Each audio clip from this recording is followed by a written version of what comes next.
Chapter 5 Energy Storage Systems.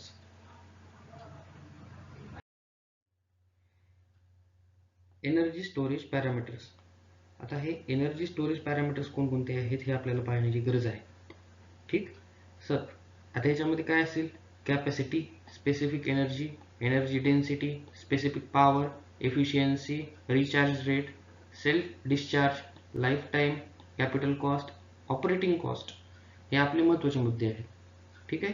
आता capacity, the available energy storage capability, that is called the capacity. Okay, the SI unit of the capacity is joules. Okay, but this is a very small unit, usually the watt hour. आपण आता basically watt आवर मध्ये check करतो की energy आपली electrical energy किती capacity आहे. So त्यानंतर specific energy, the electrical energy stored per mass in units of weightage per KG असं दिलेलं असेल की किती एनर्जी इलेक्ट्रिकल एनर्जी स्टोअर झालेली आहे पर मास, याला आपण स्पेसिफिक एनर्जी असं म्हणतो. आधी हे जवळपास कॉन्स्टंट राहतं, मटेरियल वाईज चेंज होत राहते. Specific energy is ordinary used when the energy capacity of a battery needed in a certain system is known. It is then divided by the specific energy to give an approximation of battery mass. म्हणजे तुम्हाला आता जसं कुठल्याही गोष्टीचं एक specific point जर तुमचा already माहित असेल की आता हे ऍक्च्युअली कॉन्स्टंट राहते ना कुठल्या तरी गोष्टींसाठी, सो ह्या कॉन्स्टंट वरून तुम्ही काय करू शकता, जे तुम्हाला अप्रोक्सिमेट मास काढायचं असेल, एनर्जी काढायची असेल, स्पेसिफिक एनर्जी, बॅटरीचं मास असं जर काढायचं असेल ना, तर तुम्हाला स्पेसिफिक एनर्जीचं कॉन्स्टंट तुम्हाला माहित असलं पाहिजे. ठीक आहे. स्पेसिफिक पॉवर नेक्स्ट आहे आपला स्पेसिफिक पॉवर. आता ह्याच्यामध्ये ध्यानात ठेवायचं की amount of power obtained per kilogram of a storage system, that is the wattage divided by kg. It is a very sensitive parameter because several storage systems cannot operate at maximum power for long. म्हणजे basically several storage systems हे maximum power वरती work करणार नाही आणि त्यांना ते जास्त वेळ ऑपरेट करता येणार नाही, ही सगळ्यात महत्त्वाची गोष्ट आहे. सो त्याच्यामुळे त्यांचं लाईफ टाईम अफेक्ट होऊ शकते किंवा इनइफिशियन्सी वाढवू शकते. त्यानंतर नेक्स्ट आहे energy density, a measure of energy stored per volume in wattage per metre. आता इथं थोडं स्पेलिंग मिस्टेक झालेली आहे. It can be used to give approximation of the energy storage volume for given application. ठीक आहे. So किती energy store केली जाते पर व्हॉल्यूम हे महत्वाचं आहे आपल्यासाठी. डेन्सिटी ऑफ द एनर्जी, एका ठराविक बॅटरीमध्ये आपण किती एनर्जी स्टोअर करू शकतो. परत फिजिकल एफिशियन्सी आहे how much power is stored in a given volume and mass. Given volume आणि मास मध्ये किती एनर्जी, किती पॉवर स्टोअर केली जाते. It is usually considered in batteries for transportation applications in which industry may affect the degradation of the electrical efficiency in return for good physical efficiency. आता हे कुठे वापरले जातात? ट्रान्सपोर्टेशन ऍप्लिकेशन्स मध्ये जास्तीत जास्त वापरले जातात. ठीक आहे. परत electrical efficiency, the percentage of power put into a unit that is available to be withdrawn. ठीक आहे. आता इलेक्ट्रिकल एफिशियन्सी म्हणजे किती पॉवर पुट केलेली आहे एका युनिट मध्ये आणि त्याच्यातून आपण किती बाहेर काढू शकतो. ठीक आहे. हे महत्वाचं आहे आपल्यासाठी. It is measured by the energy capable of being converted into work. आपण ह्याच्यात जी एनर्जी स्टोअर केलेली आहे, समजा आपण बॅटरीमध्ये एनर्जी स्टोअर केली, तर त्याच्यात स्टोअर करत असताना किती एनर्जी स्टोअर केली आणि किती तुम्ही एक्स्ट्रॅक्ट करू शकता, हे महत्वाचं आहे. ती इलेक्ट्रिकल एफिशियन्सी असते ती. ठीक आहे. परत नंतर recharge rate, the rate at which power can be pushed for storage. जर एक आपलं बॅटरी आहे तर ती किती वेळेमध्ये रिचार्ज होते याचा जो रेट असतो, रिफिलचा जो रेट असतो, त्याला आपण रिचार्ज रेट म्हणत असतो.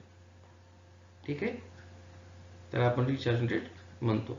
त्यानंतर स्पेसिफिक ग्रॅव्हिटी. आता स्पेसिफिक ग्रॅव्हिटी म्हणजे काय की बेसिकली ग्रॅव्हिटीचा सुद्धा तुमच्या एनर्जी स्टोरेज सिस्टमवरती परिणाम होतो. कारण त्याच्यामुळे काय होतं की बेसिकली वस्तूची जी घनता आहे किंवा वस्तूची जी घनता की म्हणण्यापेक्षा आपण त्याला म्हणू शकतो त्याचं जडत्व जे आहे त्याचा परिणाम आपल्या वस्तूच्या एफिशियन्सीवरती पडत असतो. एक क्लासिकल उदाहरण देतो तुम्हाला. कोअरच्या ट्रान्सफॉर्मरच्या कोअरच्या साईजवरून किंवा त्याच्या वेटवरून, बेसिकली वेटवरून तुम्ही काय करू शकता, त्याच्यामधले लॉसेस काय आहेत ते सुद्धा काढू शकतात. ठीक आहे, हे एक सिंपल इलेक्ट्रिकल उदाहरण आहे की ट्रान्सफॉर्मरचा कोअर त्याच्यावरून तुम्ही काय करू शकता, लॉसेस सुद्धा काढू शकतात. हे सुद्धा महत्वाचं आहे. It is a dimensionless unit defined as the ratio of the density of material घनता to the density of water at a specified temperature. It can be expressed, ठीक है, in specific gravity, where Hg is the specific gravity, P is the density of the electrolyte, and H2O is the density of water at 4 degree Celsius. Because the density of the water at this temperature is its highest. ठीक आहे, density पाण्याची कधी जास्त असते, 4 degree सेल्सिअसला. So 4 degree सेल्सिअसला हे calculations केले जातात आणि याच्यावरून स्पेसिफिक ग्रॅव्हिटी काढली जाते. So self discharge indicates how long storage system takes to discharge when unused. ज्यावेळेस तुम्ही यूज करत नाही त्यावेळेस किती वेळेमध्ये तो डिस्चार्ज होतो बॅटरी, हे इथं सांगता येऊ शकतं. It is usually due to the current leakage and heat dissipation. Common problems आहेत आपल्याकडे, करंट लिकेज आणि हीट डिसिपेशन, हे दोन कॉमन प्रॉब्लेम्स आहेत. त्यानंतर लाईफ टाईम. आता सर्व्हिस लाईफ किती आहे एका युनिटची म्हणजे एनर्जी स्टोरेज डिव्हाइसची, ती व्हॅरी होते depending upon the technology and intensity use. आता बॅटरीची लाईफ असते ही शॉर्ट असते, ठीक आहे, आणि ते रिपीटेडली चार्ज करावे लागतात आणि डिस्चार्ज कम्प्लिटली होतात ते. सो त्याच्यामुळं लाईफ टाईमचा ही एक पॅरामीटर आहे. परत कॅपिटल कॉस्ट, म्हणजे सुरुवातीला आपण विकत घेत असेल एनर्जी स्टोरेज सिस्टम तर ती खूप महाग होऊ नये. ठीक आहे, म्हणजे सेटअपच करता येणार नाही एवढं जर महाग असेल तर. नंबर 2 आहे त्याच्यानंतर ऑपरेटिंग कॉस्ट. आता समजा आपण घेतली energy storage system, storage system घेऊनही तुम्ही काय समजा ऑपरेट करत असताना त्याची किंमत वाढत असेल तर it is also not desirable. Okay, हा प्रॉब्लेम आहे. सो कॉस्ट कटिंग व्हायला हवी, एकतर कॅपिटल कॉस्ट कटिंग व्हायला पाहिजे आणि ऑपरेटिंग कॉस्ट कटिंग सुद्धा व्हायला पाहिजे. नेक्स्ट महत्वाचा पॉइंट आहे आपला लीड ऍसिड बॅटरीज. बघा, आता लीड ऍसिड बॅटरी जर बघितली तर इथं जी स्कीमॅटिक डायग्राम दिलेली आहे, ठीक आहे. आता हा जो दिलेला आहे, हा सेक्शन जो दिलेला आहे तो आहे तुमचा लीड, आणि हा जो आहे तो लीड ऑक्साइड, ठीक आहे. आणि मध्ये जे दिलेलं आहे ते आहे H2SO4 म्हणजे सल्फ्युरिक ऍसिड. सो पाहूयात आपण. आता खाली सुद्धा एक सिंपल डायग्राम दिलेली आहे, ठीक आहे.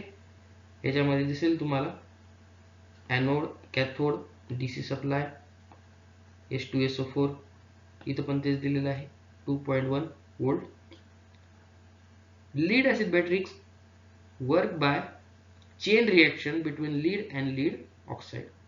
म्हणजे हा आहे लीड आणि हा आहे लीड ऑक्साइड.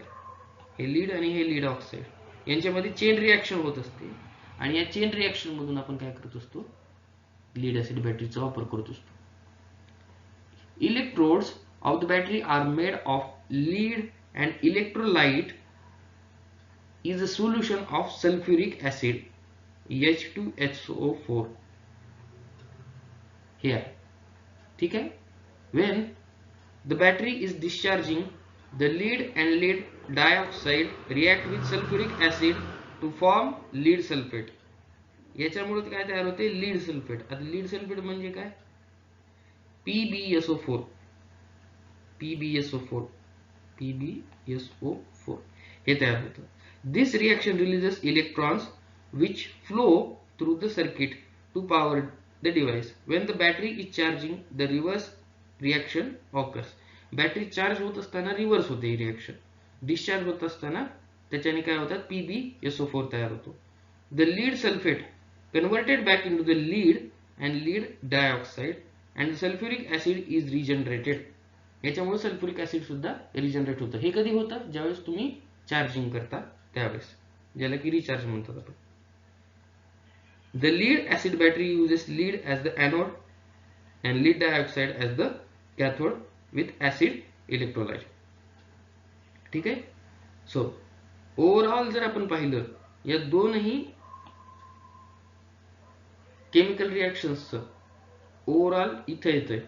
याच्यामध्ये बघायचं, लीड डायऑक्साईड आणि H2SO4 यांचा संगम काय तयार करतो, लीड सल्फेट आहे, लीड सल्फेट, आणि हा आहे वॉटर. ठीक.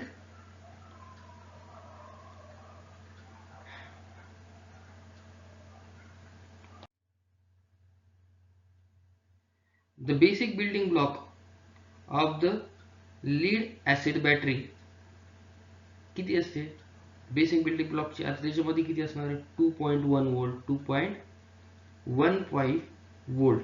हे single cell latch battery unit which supplies power in case of outage और low production from the renewable energy. एवढं कमीत कमी तरी ते ना, म्हणजे एवढे दोन व्होल्टेज लेवल्स 2.12 to 2.15 एवढं व्होल्टेज लेवल तरी ते कमीत कमी आउटेज आणि लो प्रोडक्शन या दोन कंडिशन्स मध्ये देत आहे. The energy sources, the batteries are wired together in series to produce 12, 24, 48 strings. म्हणजे 12, 24, 48 अशा व्होल्टेज लेवल्सच्या स्ट्रिंग्स बनवल्या जातात. These strings are then connected together to parallel to mark up the battery bank. म्हणजे अशी पॅरलल मध्ये त्यांना कनेक्ट करायचे तुम्ही, याचा पॉझिटिव्ह, याचा पॉझिटिव्ह, याचा पॉझिटिव्ह, हे पॉझिटिव्ह एकमेकांना कनेक्ट करायचे. मग यांचे जे निगेटिव्ह असतात त्यांना शॉर्ट करायचं. फायनली आपलं जे पाहिजे ते येतं आपलं पॅरलल सिस्टम. सो ह्याच्यामुळे काय होतं की एक बॅटरी बँक तयार होते. The battery bank supplies the power to inverter which produces AC power. Inverter काय करतं, जे DC पॉवर असते त्याला कशामध्ये कन्वर्ट करतं, AC पॉवर मध्ये कन्वर्ट करतं, DC to AC. That can be used to run appliances. Battery bank voltage and current rating are determined by inverter input. इन्व्हर्टरला किती इनपुट चाललेलं आहे त्याच्यावरती depend. The type of battery and the storage, energy storage required. The flooded lead acid battery is used in automobiles. Automobiles मध्ये असतात हे forklifts, uninterrupted power supply systems. आता flooded cell batteries have two sets of leads that are coated with chemicals and immersed in liquid electrolyte. आता याच्या ध्यानात ठेवा की आपल्या इथे जे बॅटरीज असतात ना गाड्यांमध्ये, त्यांच्यामध्ये असे लीड्स तयार करून दिलेले आहेत तुम्हाला. समजा हे दोन एनोड आणि कॅथोड आहे, याच्यामध्ये जर तुमचं सल्फ्युरिक ऍसिडचं सोल्युशन, पण हे सल्फ्युरिक ऍसिड H2SO4 हे डायल्युटेड असतं, कारण याच्यामध्ये तुम्ही वॉटर टाकता विथ डिस्टिल्ड वॉटर. कुठलं असते वॉटर, डिस्टिल्ड वॉटर. ठीक आहे. As the battery is used, the water in the electrolyte evaporates and needs to be replenished. Water evaporate होऊन जाते, वॉटर इव्हॅपोरेट होऊन जाईल कारण गरमीमुळं हीट तर निर्माण होणारच आहे. आणि नंतर मग काय होईल, परत रिचार्ज करावं लागेल म्हणून पाणी टाकतात आपल्या याच्यात गाडीमध्ये. बॅटरीमध्ये कधी कधी जर प्रॉब्लेम आला तर पाणी टाकून ठेवून देतात, तो प्रॉब्लेम सॉल्व्ह होतो. So positive and challenges of lead acid batteries. Positive काय आहे, ह्याचं लो कॉस्ट आहे, लिस्ट एक्सपेन्सिव्ह असते हे सिस्टम. ठीक आहे, रिचार्जेबल आहे. ठीक आहे. दुसरं हाय अवेलेबिलिटी आहे. Lead acid batteries widely available आहेत.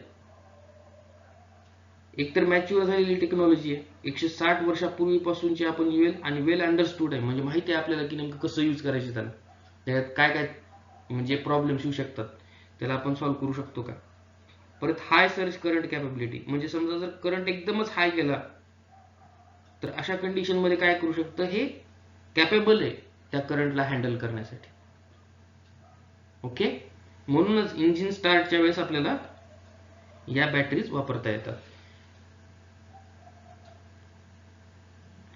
Wide range of operating temperatures, wide रेंजेसला सुद्धा वापरलं जातं, एक फ्रीजिंग टू 100 डिग्री फॅरेनहाइट.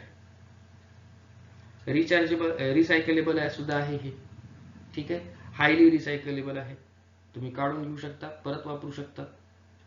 ठीक आहे. परत challenges of lead acid batteries, एक तर एनर्जी डेन्सिटी ह्याची लो आहे, एवढं ध्यानात ठेवायचं. ठीक आहे, एनर्जी डेन्सिटी काय आहे याची, लो आहे. दुसरी गोष्ट लिमिटेड लाईफ सायकल आहे. ठीक आहे, ह्याची लाईफ सायकल सुद्धा खूप कमी आहे, म्हणजे लिमिटेडच आहे. या दोन गोष्टी लक्षात ठेवायच्या. बॅटरी टेक्नॉलॉजी मध्ये प्रॉब्लेम होता, एकतर लिमिटेड लाईफ सायकल होती, लिमिटेड यूज होता, आणि लो डेन्सिटी. याला सॉल्व्ह करण्यासाठी काय करावं लागलं की सुपर कॅपॅसिटर्स किंवा अल्ट्रा कॅपॅसिटर्स यांचा वापर करावा लागला आपल्याला. आता ह्याच्यामध्ये डायग्राम बघा, हा आहे करंट कलेक्टर, ही एक बाजू, ही एक बाजू, म्हणजे ब्ल्यू आणि रेड ही एक बाजू, म्हणजे कॅटायन आणि ऍनायन. आणि यांच्यामध्ये जो दिलेला आहे तो आहे तुमचा पोरस इलेक्ट्रोड. ठीक आहे, हे सगळे काय आहेत, हे तुमचे पोरस इलेक्ट्रोड्स आहेत हे. पण याच्या मधल्या साईडला जे दिलेलं आहे हा पण एक प्रकारचा आपला मेम्ब्रेन असतो. ठीक आहे, आता हे इलेक्ट्रोलाइट मध्ये राहतात, हा negative point, positive. Super capacitors are electrochemical energy storage device that can store more energy than conventional capacitors and deliver it at higher power output than batteries. Battery मधला हा प्रॉब्लेम आणि कन्व्हेन्शनल कॅपॅसिटर्स ह्याच्यामधला हा problem solve करतो. Super capacitors solve करतात. They have high power density, long cycle life and low self discharge rate, म्हणजे ते स्वतःहून discharge होत नाहीत, त्यांचं प्रमाण खूप कमी आहे, याच्यामुळे एनर्जी चांगल्या पद्धतीने स्टोअर राहते. Making them well suited for applications require frequent charge and discharge cycles such as hybrid electric vehicles, electric buses, renewable energy storages. ठीक आहे, ह्याच्या खाली एक डायग्राम दिलेली आहे की चार्जिंग कशी होती आणि डिस्चार्जिंग कशी होती. सो ह्याच्यामध्ये पॉइंट दिलेले आहेत त्यांनी तसे. आता सुपर कॅपॅसिटर्सचे दोन टाइप्स आहेत, एक इलेक्ट्रिक डबल लेयर कॅपॅसिटन्स, जो की सगळ्यात डॉमिनंट स्टोरेज मेकॅनिझम आहे सध्याचा. म्हणजे डबल लेयरचं तुम्ही कॅपॅसिटन्स तयार करायचं, ज्याच्याने की इलेक्ट्रिक फील्ड तयार होईल. त्याच्यामध्ये electric field basically electrostatic field असते कॅपॅसिटर्स मधला. तर it occurs when ions from the electrolyte are attracted to oppositely charged electrodes, creating a layer of charge on each electrode. ठीक आहे, आयन्स इलेक्ट्रोलाइट पासून जे आयन्स आलेले असतात ते अपोजिटली चार्ज इलेक्ट्रोड कडे अट्रॅक्ट होतात, आणि याच्यामुळे काय होतं की लेयर ऑफ चार्ज तयार होतो एक इलेक्ट्रोड वरती. The amount of charge that can be stored in this way is limited by the surface area. आता जर तुमचा अपोजिटली चार्ज इलेक्ट्रोड अट्रॅक्ट करणार आहे तुमच्या इलेक्ट्रॉनला किंवा आयनला, तर त्याची पण एक कॅपॅसिटी असेल, त्याची कॅपॅसिटी ही त्याच्या सरफेस एरियावरती डिपेंडेंट असते, एवढं ध्यानात ठेवायचं. ओके, हे एकदम सिंपल आणि डॉमिनंट पॉइंट आहे बघा, इलेक्ट्रिक डबल लेयर कॅपॅसिटन्स. आता दुसरा आहे pseudo capacitance. This mechanism is less common, but it can provide a higher energy density than the EDLC. म्हणजे आपण जे इलेक्ट्रिक डबल लेयर कॅपॅसिटन्स पाहिलं ना आता, त्याच्यापेक्षा हायर एनर्जी डेन्सिटी देण्याचं काम सुडो कॅपॅसिटन्स करते. It occurs when the electrodes undergo redox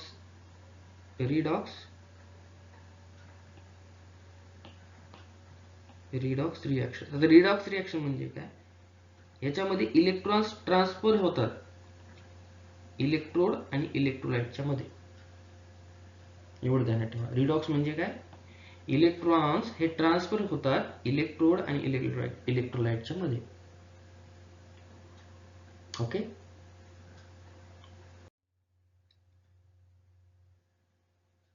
ही एक डायग्राम आहे जी की तुम्हाला अल्ट्रा कॅपॅसिटर्स आणि PV सेल किंवा PV array यांचा वापर करून तुम्ही कसं सिस्टम्स तयार करू शकता आणि एनर्जी स्टोअर सुद्धा करू शकता, ग्रिडला सुद्धा देऊ शकता, हे ऍप्लिकेशन दाखवतो. हा आहे सोलार पॅनल, हा आहे DC to DC कन्व्हर्टर. इथून काय होतं की इथून दोन मार्ग, एक तर इकडे जाईल जो की अल्ट्रा कॅपॅसिटरला चार्ज करेल, ठीक आहे. चार्ज झाल्यानंतर तो तिथून डिस्चार्ज सुद्धा होईल, ठीक आहे. आता इथून ज्यावेळेस समजा इकडे गेलात तुम्ही, तर रेक्टिफायर मार्फत तुम्ही कुठं पाठवू शकता? ग्रिडला पाठवू शकता, हे एक आहे. किंवा तुम्ही इथून काय करू शकता? इन्व्हर्टर मार्फत जो तुमचा इमिडिएट लोड आहे तिकडे सुद्धा तुम्ही त्याला पाठवू शकता. हा आहे तुमचा इमिडिएट लोड आणि हे AC ग्रिड, ठीक आहे. AC ग्रिड आहे. The high energy content of ultra capacitor originates in the activated carbon electrode material. म्हणजे इलेक्ट्रोड कुठल्या ह्याचा बनवलेला असतो? कार्बनचा बनवलेला असतो. Which has an extremely high specific surface area and an extremely short length. Short length म्हणजे इथे सरळ सरळ नॅनोमीटर्स मध्ये असतं, ध्यानात ठेवायचं, ठीक आहे. Between the opposite charges of the capacitor, because the dielectric is extremely thin, खूप थिन असतो, ठीक आहे. consisting only the phase boundary between the electrode and electrolyte. Capacitance on the order of the few thousand farads are possible, farads are possible in a very small volume. म्हणजे आधी जर कॅपॅसिटरची value एवढी असली असती, समजा X व्हॅल्यू, तर आता X value मिळवण्यासाठी आपण फक्त एवढाच एरिया किंवा एवढा स्पेस कव्हर करायची गरज पडते. स्मॉल व्हॉल्यूम, ध्यानात ठेवायचं. Researchers have been exploring the possibility of using carbon nanotubes. Nano टेक्नॉलॉजीचा वापर केला जातो. इथे नॅनो ट्यूब्स वापरल्यात कार्बनच्या, आणि त्या पोरस आहेत, हे ध्यानात ठेवा. कशा आहेत त्या? पोरस. Okay. For ultra capacitor electrodes because they have nano pores, ठीक आहे.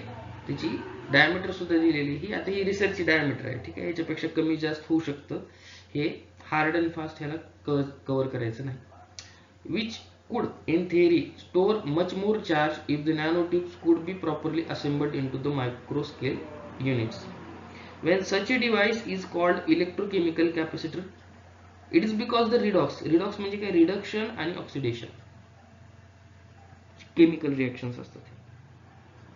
म्हणजे इलेक्ट्रॉन्स हे ट्रान्सफर होतात इलेक्ट्रोड आणि इलेक्ट्रोलाइटच्या मध्ये. In a true capacitor, no chemical reactions are involved. An ultra capacitor uses effect of electric double layer. Electric double लेअरचा वापर करतो. हे पॉझिटिव्ह आणि निगेटिव्ह दोन्ही साईडला असतं. याच्यामुळे ह्याला सिमेट्रिक EDLC म्हणतात त्याला. आता याच्यामध्ये एनर्जी डेन्सिटी जर तुम्हाला वापरायची असेल तर तुम्ही कॉम्बिनेशन वापरू शकता बॅटरी आणि कॅपॅसिटरचं. एक इलेक्ट्रोड हा बॅटरीसाठी असेल आणि दुसरा इलेक्ट्रोड हा कॅपॅसिटरसाठी असेल. हे कॉम्बिनेशन मध्ये हायब्रिड कॉन्फिगरेशन जे आहेत ना, तसं म्हणतात. ठीक आहे, हायब्रिड मध्ये सुद्धा करू शकता, पण हे असिमेट्रिक EDLC असेल, हे सिमेट्रिक राहणार नाही. आता असं झालं की इलेक्ट्रिक एनर्जी जर आपल्याला स्टोअर करायची, ती स्टोअर करणं खूप अवघड आहे लॉंगर पिरियड साठी. मग आता ह्याच्यावर उपाय काय करायचा, तर मग इलेक्ट्रिकल एनर्जीचा वापर करायचा, एक्सेस इलेक्ट्रिकल एनर्जीचा वापर करायचा जी जास्त आहे आपल्याकडे, आणि त्याच्याने काय करायचं की हायड्रो पॉवर प्लांट मध्ये पाणी स्टोअर करून ठेवून द्यायचं. म्हणजे उदाहरण बघा, हे पंप्ड स्टोरेज सिस्टम. आता हे जे पंप्ड स्टोरेज सिस्टम जी दिलेली आहे तुम्हाला, ह्या पंप्ड स्टोरेज सिस्टमला बघायचं एकदा. समजा ज्यावेळेस आपल्याकडे एक्सेस पॉवर असेल, तर काय करायचं, इथून पाणी वर इकडे पाठवून द्यायचं. पाणी कुठं पाठवून द्यायचं, इथं वर पाठवून द्यायचं. ठीक आहे, ह्याच्याने काय होईल, जी एक्सेस पॉवर आहे ती युटिलाइज होईल इकडून इकडे पाठवण्यासाठी. मग इथलं रिझर्वायर जे असेल तुमचं, हे जे रिझर्वायर असेल तुमचं, हे रिझर्वायर तुमचं काय होईल, पूर्णपणे भरून जाईल. ठीक आहे, हे रिझर्वायर तुमचं पूर्णपणे भरून जाईल. म्हणजे या एक्सेस पॉवरचा आपण वापर कशासाठी केला, की या रिझर्वायरला भरण्यासाठी. आता ज्यावेळेस आपल्याकडं एक्सेस पॉवर राहणार नाही, असं कंडिशन येऊ शकते की आपल्याकडे लेस पॉवर आहे, पॉवर जनरेट होत नाही. सो समजा आपण लेस पॉवर आहे, तर अशा कंडिशन मध्ये काय होईल, ही जी एनर्जी आहे स्टोअर केलेली ऑलरेडी आपण, ती एनर्जी नंतर कशामध्ये कन्वर्ट करता येते आपल्याला, परत इलेक्ट्रिसिटी मध्ये कन्वर्ट करता येते with the help of gravity. ग्रॅव्हिटीचा वापर करून करू शकतो. ठीक आहे, तर याला काय म्हणतो आपण, पंप्ड स्टोरेज प्लांट म्हणत असतो. ह्याच्यामुळे काय होतं की आपण जी एक्सेसिव्ह पॉवर जनरेट करू शकतो त्याला आपण स्टोअरही करून ठेवू शकतो, आणि लॉंगर पिरियडला, कारण पाणी हे आपण लॉंगर पिरियडसाठी स्टोअर करून ठेवू शकतो. ठीक आहे, तर ही कॉन्सेप्ट आहे पंप्ड स्टोरेजच्या मागची. Pumped storage PHS is a type of hydroelectric energy storage. It uses two reservoirs at different elevations. इथे एक रिझर्वायर असतो आणि इथे एक वरचा reservoir, number 1, number 2. Water is pumped from the lower reservoir to upper reservoir, during off-peak hours when electricity is plentiful and cheap. But when electricity is needed, the water is released from the upper reservoir through the turbines to generate electricity. इथं परत नंतर ज्यावेळेस भरून पाणी येतं त्यावेळेस इथं काय होईल, एनर्जी जनरेट होईल. मग हे मोस्ट कॉमन फॉर्म कोणता आहे ह्याचा, grid scale energy storage in the world. ठीक, so working principle, it works by using the potential energy of the water to store electricity. The electricity is stored in upper reservoir. With the help of excessive energy, we can store the excessive energy in the form of water, and that excessive energy can be used when peak loads want energy.